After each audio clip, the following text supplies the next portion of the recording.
ময়নার চণ্ডী মন্দিরে পুজো দিয়ে প্রচার শুরু করলেন প্রাক্তন বিচারপতি ও তমলুক লোকসভার বিজেপি প্রার্থী অভিজিৎ গঙ্গোপাধ্যায়। এদিন তিনি প্রথমে চণ্ডীমাতার মন্দিরে কিছু পুজো দেন, কর্মীদের হাত নাড়েন। তাকে দেখার জন্য কর্মী সমর্থক থেকে শুরু করে সাধারণ মানুষ ভিড় করেন চণ্ডীমাতার মন্দিরে। মায়ের প্রসাদী ফুল মাথায় নেন। পূর্ব মেদিনীপুর থেকে দেবপ্রসাদ মল্লিকের রিপোর্ট, বাংলা এমজি নিউজ। বলছি, ময়নাতে ভোট প্রচারে এলেন, কি বলবেন প্রথম ময়নাতে? মানুষের উৎসাহ এবং উদ্দীপনা দেখে আমি বিশ্বাস আমার তৈরি হয়েছে যে ময়নাতে ভারতীয় জনতা পার্টি অন্য প্রতিপক্ষ দলের চেয়ে অনেক অনেক বেশি ভোট পাবে এবং আমার মনে হয়েছে যে ময়নাতে ভারতীয় জনতা পার্টির প্রার্থী অন্তত 40,000-এরও বেশি ভোটে এগিয়ে থাকে। 2019-এ লোকসভাতে বিজেপিকে সমর্থন করেছিল ময়নার মানুষ। 2021 সালে ময়না থেকে বিজেপির বিধায়ককে বিধানসভায় পাঠিয়েছিলেন। 2024-এ কি আশা করছেন? বললো তো 40,000-এর বেশি ভোট দেবে। আগে নির্বাচনটা হোক, তারপর দেখতে পাবেন। স্যার, একটা বিষয়, রামগড়ের খালিনা বাজার, সেখানে আপনার ছবিতে ব্যঙ্গচিত্র করে বিভিন্ন দিকে প্রচার করা হচ্ছে, কী বলবেন? কিছুই বলার নেই, যে ব্যঙ্গচিত্র করে যারা কিছু তাদের তো এটা তো ফ্রিডম অফ এক্সপ্রেশন অ্যান্ড থটের মধ্যে পড়ে। এটা নিয়ে বাধা দেবার কিছু নেই।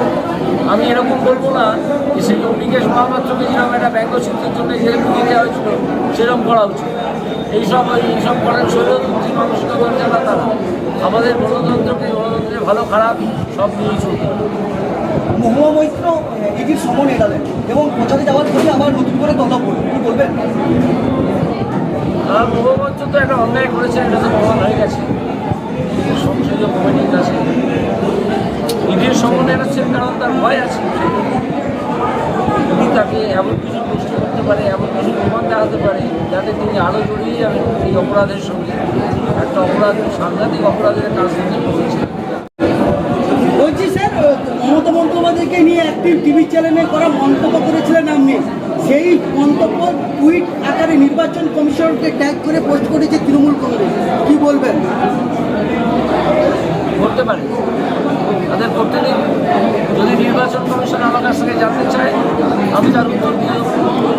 আপনি কি মনে করছেন এই মন্তব্য বিতর্কিত? মন্তব্যটা কি? মুখ্যমন্ত্রীকে আপনি যে মন্তব্য গতকাল এক টিভি চ্যানেল করেছিলেন, মন্তব্যটা কি করেছিল? মন্তব্যটা কি ছিল? যে ঘনিয়ে এসছে, মুখ্যমন্ত্রীর দিন ঘনিয়ে এসছে, মুখ্যমন্ত্রীর শেষের সময়। হ্যাঁ, তার দলের শেষের সময়। মুখ্যমন্ত্রী মানে তো মুখ্যমন্ত্রী নয়, মুখ্যমন্ত্রী মানে তার দল। মুখ্যমন্ত্রী কি নাম মুখ্যমন্ত্রী? মুখ্যমন্ত্রী ব্যানার্জি, তাই না? বা মমতা ব্যানার্জিও যদি বলা হয়ে থাকে, তাহলে মমতা ব্যানার্জি মানে তার দল, তার দলকে নির্দেশ করা হয়ে থাকে।